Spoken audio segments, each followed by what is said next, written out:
कर रहे थे, नेटवर्क चला गया। खैर, मैं दोबारा आऊँगा। गुरु प्रकाश पासवान जी, आपको दिक्कत है जातीय जनगणना से बिहार में? नीरज जी, आपने और अभी त्यागी जी का भी अच्छा उद्बोधन रहा इस पूरे विषय पे। लेकिन कुछ बातें हमें समझ लेनी जैसी है। और भारत के इतिहास में पहली बार आदिवासी समाज की बेटी संविधान के सर्वोच्च पद पे पहुंची, ये जातिगत जनगणना से संभव हुआ क्या? भारत के इतिहास में सबसे ताकतवर प्रधानमंत्री पिछड़े वर्ग का है, गरीब का बेटा है, ये जातिगत जनगणना से संभव हुआ क्या? भारत के इतिहास में पहली बार 12 अनुसूचित जाति दलित समाज के मंत्री, 9 अनुसूचित जनजाति, 27 ओबीसी समाज के केंद्रीय मंत्री, ऐसा पहली बार हुआ है। यह जातिगत जनगणना संभव हुआ है क्या? मैं ये बताना चाहता हूं, ये तथ्य यहां रखना चाहता हूं कि जातिगत जनगणना सामाजिक न्याय का एकमात्र मापदंड, एकमात्र बैरोमीटर नहीं हो सकता है। पहली बात, अभी हमारे वरिष्ठ नेता, वरिष्ठ प्रवक्ता जनता दल यूनाइटेड के, उन्होंने बिल्कुल लाइन से बताया, नेशनल कॉन्फ्रेंस का नाम लिया, पिता पुत्र की पार्टी, पीडीपी पिता पुत्री की पार्टी, एनसीपी पिता पुत्र भतीजे की पार्टी, जेडीयू में नीतीश जी पासवान जी कह दिया था। अरे गुरु प्रकाश जी, गुरु जी मुझे सुनिए ना। गुरु प्रकाश जी, नहीं इंटरवेंशन नहीं कर रहा हूं मैं। ये सब बातें आप रखिएगा। मैं पहले स्पष्ट हो जाए कि आप इसका विरोध कर रहे हैं क्या, जो फैसला लिया है? मैं उसी पृष्ठभूमि पे आ रहा था नीरज जी, आपने मुझे रोका नहीं होता तो मैं बिल्कुल आता। अरे नहीं, टॉप डाउन अप्रोच पहले कर दीजिए। हाँ, मैं विरोधी हूं, आप एक्सप्लेन करिए तो हमको थोड़ा संतुष्ट हो जाता। मुझे लगता है कि आप डॉच नहीं कर रहे हैं मुझे। जी बताइए। नहीं, देखिए नीरज जी, राजनीति में ये ब्लैक और व्हाइट नहीं होता है, कुछ ग्रे होता है। आप मुझसे ज्यादा अनुभवी हैं, आप भली भांति जानते हैं। ना तो हमने इसके विरोध में कुछ कहा है, इसीलिए इसको, लेकिन जो मुद्दा उसको समझने की आवश्यकता है। देखिए नीरज जी, इस देश में पिछले 30-40 वर्षों से जो सामाजिक न्याय की राजनीति चल रही है, वो कितना बड़ा ढकोसला है, हम ये यहां बताना चाहते हैं। लालू यादव जी ने बात शुरू की जमात से, रुके जात पे, अब परिवार पे आ गए हैं।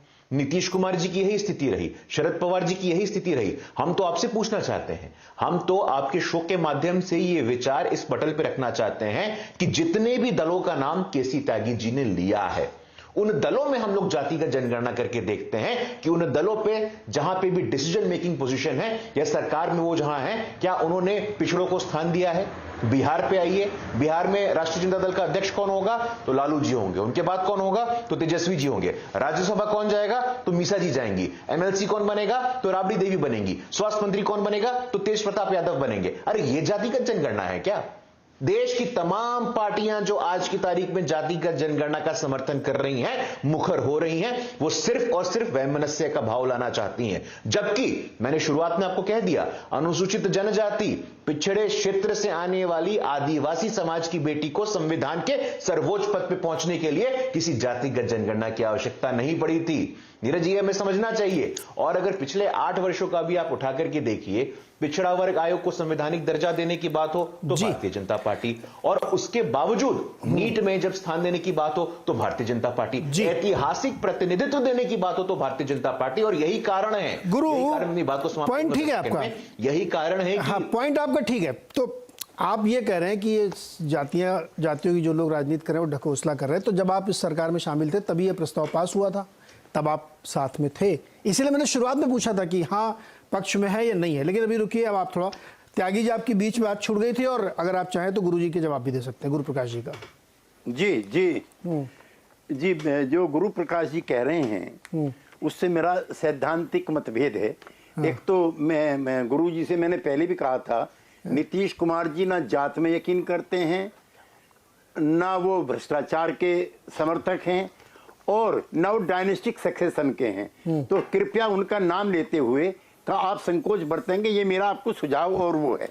तीसरा ये है कि नीरज जी का वक्तव्य ये है कि जातिगत जनगणना आपकी पार्टी चाहती है कि नहीं चाहती है। वो ये नहीं पूछ रहे कि किस पार्टी में किस जाति के उसके परिवार के क्या लोग हैं। परिवारवाद पर एक दिन अलग से बहस आप नीरज जी कर लीजिएगा, उसमें नीरज जी को इनको बोलने का अच्छा मौका दीजिएगा। मेरे पास इस समय ये आंकड़े हैं, और मैं ये भी बहुत जिम्मेदारी से कहना चाहता हूं कि क्या समाज में वर्ग और वर्ण है या नहीं है? मैं आपसे नहीं नीरज जी, इन्हीं से पूछना चाहता हूँ। हाँ, नहीं, क्या वर्ण के जरिए त्यागी क्या जी, वर्ग? त्यागी जी, मैं इनसे यही जवाब लूंगा मैं, लेकिन आप भी मेरा मूल प्रश्न नहीं जवाब दे रहे। जाति जनगणना क्यों करा रहे हैं आप? जी, एक लाइन का जवाब दे दीजिए, उसके बाद फिर आप वर्ण व्यवस्था में बताइएगा मुझे। जी, जातिगत जनगणना के दो कारण हैं। एक तो 1931 के बाद आज तक जातिगत जनगणना नहीं हुई। हाँ। जो 2011 में कांग्रेस पार्टी के शासनकाल में हुई थी वो भी बंद हो गई। नंबर एक। नंबर दो, SC ST की जनगणना हो चुकी, मैं पहले भी कह चुका आपसे, और माइनॉरिटी की भी हो चुकी है, सबकी, ईसाई, क्रिश्चियन, सिख, सबकी हो चुकी है। तो जनरल क्लास जिसे आप स्वर्ण वर्ग बोलते हो, हाँ। और जो पिछड़ा वर्ग है उनको भी जानने का अधिकार है कि उनके वर्गों के कितने % सेक्शंस को ये अमृत महोत्सव के दौरान उनके सोशो इकोनॉमिक एम्पावरमेंट कितने हुए हैं, ये जानने का उनको अधिकार है। रोज हम भाषण देते हैं। हाँ। तो इसलिए जनगणना जरूरी है। तीसरा एंड अबव ऑल, जब जाति है, वर्ग है, तो उसके आधार पर जिसकी जितनी संख्या भारी उसकी उतनी हिस्सेदारी। ये कोई बुरी बात नहीं है। पीरियड सर, ये तो संविधान आपको जिसके जितनी संख्या भारी उसकी उतनी हिस्सेदारी, ये है मूल मुद्दा जो मैं आपसे पूछना चाह रहा था। आप इतनी देर बाद इस पे आए, कोई दिक्कत नहीं सर इसमें, यही इसी का जवाब गुरुप्रकाश जी को देना। गुरुप्रकाश जी, सुन लिया आपने, अब बताइए आप इसके समर्थक थे इस प्रस्ताव के? नहीं, बिल्कुल मैंने ध्यान नहीं, देखिए नीरज जी, मैंने बिल्कुल ही ध्यानपूर्वक सुना है आदरणीय केसी त्यागी जी की बातों को, और शुरुआत में उन्होंने कहा, लेकिन ये कहते वक्त ये ध्यान रखना चाहिए कि पटना के अखबारों में छपा था, नीतीश कुमार जी का बयान था कि मेरे उत्तराधिकारी तेजस्वी यादव होंगे। तो अगर ऐसे लोग जिन्होंने अपनी यात्रा की शुरुआत समाजवाद से की, वो परिवारवाद पे किन कारणों से रुक गए हैं, इस पे मुझे बोलने की आवश्यकता नहीं है। लेकिन हमारा ये विधिवत स्टैंड है कि जातिगत जनगणना सिर्फ एकमात्र कोई मापदंड नहीं हो सकता है। अगर ये एकमात्र मापदंड होता तो द्रौपदी मुर्मू जी, आदिवासी की बेटी, वहां संविधान के सर्वोच्च पद पे बैठी है, और इन्हीं लोगों ने उनको रोकने का भी काम किया था। और हमारे जहां तक स्टैंड की बात है, हम स्पष्ट हैं। हमने वोट किया था, इसका सपोर्ट किया, हमने वोट दिया है भी। गुरु प्रकाश जी, हमारी पार्टी ने वोट दिया है। मैं बिल्कुल, देखिए आपका मैं भी नहीं बोलता हूं, है, लेकिन हमारी पार्टी ने साथ में थे। मैं जी नहीं, बिल्कुल ये अच्छी बात है। नहीं, आपने कह दिया कि हमने विरोध किया था, ये गलत है। हमारा साथ दिया था। नहीं, आप मैंने आपके संदर्भ में नहीं कहा था, मैंने आप उनके लिए कहा था जिनके साथ आप आज खड़े हैं, जिनके साथ आप खड़े हैं। राष्ट्रीय जनता दल, बोलिए ना सर, आप लोग इतना इशारों में क्यों बात कर रहे हैं? रोका था नीरज जी। नहीं नीरज जी रुकिए, आज दुर्भाग्य है कि आज जिनके साथ आदरणीय त्यागी जी खड़े हैं, उन लोगों ने आदिवासी की बेटी को राष्ट्रपति भवन जाने से रोकने का पूरा प्रयास किया था। और ये मैं बोलूंगा, पहली बार देश के इतिहास में आदिवासी की बेटी वहां पहुंचने वाली थी, और ये तथाकथित सामाजिक न्याय के जो पैरोकार हैं, जो सिर्फ परिवारवाद के पोषक हैं, उन्होंने उस आदिवासी की बेटी के राह में कोई रोड ब्लॉक नहीं छोड़ा था। मैं बताना चाहता हूं आपको। इसीलिए देखिए, ये जातिगत जनगणना के नाम पे जो परिवार बचाओ अभियान चल रहा है, आप इनकी पार्टी की, इनके संगठन के, इनके सरकारों में कितना प्रतिनिधित्व इन्होंने दिया है। ये वही नीतीश कुमार जी हैं जिन्होंने गरीबों के लिए, अति पिछड़ों के लिए, दलितों के लिए, पियोगे तो मरोगे, महिलाएं बेवा हो गई हैं, बच्चे अनाथ हो गए हैं जी। इससे नीतीश कुमार जी की संवेदनशीलता का पता हमें चलता है। इसलिए जातिगत जनगणना के नाम पे ये ढकोसलेबाजी देश में नहीं चलने वाली है। जी, त्यागी जी। गुरु प्रकाश जी की जानकारी को मैं और समृद्ध करना चाहता हूं।